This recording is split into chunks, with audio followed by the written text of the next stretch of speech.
মাননীয় প্রধানমন্ত্রী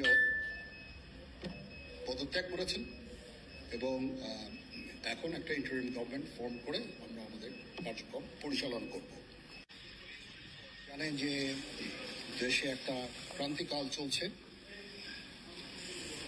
আমি সমস্ত রাজনৈতিক দলের নেতৃবৃন্দকে এখানে আমন্ত্রণ করেছিলাম, ওনারা এখানে এসেছেন। আমরা একটা সুন্দর আলোচনা করেছি।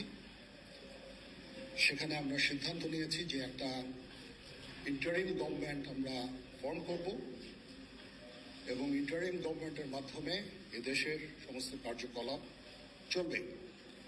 আমরা এখন মহামান্য রাষ্ট্রপতির কাছে যাব, যে এই ইন্টারিম গভর্নমেন্ট ফর্মের ব্যাপারে ওনার সাথে আলোচনা করে আমরা একটা ইন্টারিম গভর্নমেন্ট ফর্ম করে দেশ পরিচালনা করব।